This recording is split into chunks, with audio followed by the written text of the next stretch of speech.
उत्तर प्रदेश के राजकीय विद्यालयों में प्रवक्ता भर्ती अथवा अशासकीय सहायता प्राप्त माध्यमिक विद्यालयों में पीजीटी भर्ती के लिए यदि आप हिंदी विषय से आवेदन कर रहे हैं तो जो आपका क्वालिफिकेशन होता है उसमें बहुत ज़्यादा कन्फ्यूजन होती है। तो चलिए इसके ऊपर हम लोग डिटेल में बातें करते हैं। देखिए भैया, आपको कक्षा 11 और 12 में चाहे पीजीटी से और चाहे प्रवक्ता भर्ती से अगर आपके पास अध्यापक बनना है तो आपके पास यह 3 योग्यताएं होनी चाहिए। जैसा कि आप सभी लोगों को पता है कि आपको कक्षा 11 और 12 में अगर आपको अध्यापक बनना है, प्रवक्ता भर्ती अथवा पीजीटी का फॉर्म भरना है तो आपके पास हिंदी में स्नातकोत्तर डिग्री होनी चाहिए, हिंदी से पीजी होना चाहिए।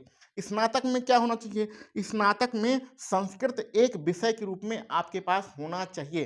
तो स्नातक में भी संस्कृत एक विषय के रूप में आपके पास होना चाहिए, इसको ध्यान से नोट कर लीजिए।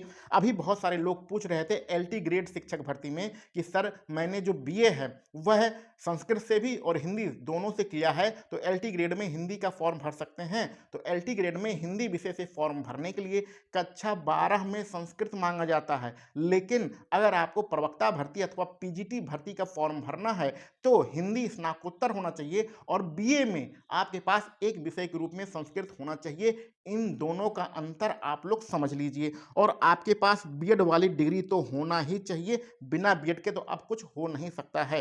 तो कुल मिला के ये 3 योग्यताएं आपके पास होनी चाहिए। उम्मीद है सारे डाउट यहाँ पर खत्म हो रहे हैं।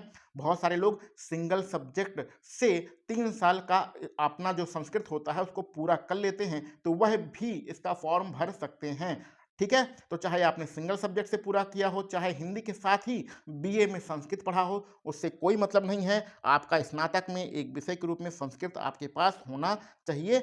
ये बातें यहाँ पर क्लियर हैं। तो कुल मिला के उम्मीद है अब आपके जो डाउट हैं हिंदी विषय को लेकर, टीजीटी को लेकर, पीजीटी को लेकर, एलटी ग्रेड को लेकर, वो डाउट यहाँ पर आपके क्लियर हो गए होंगे। चलिए मिलते हैं अगले वीडियो लेक्चर में। आप सभी लोगों को वीडियो देखने के लिए बहुत बहुत धन्यवाद।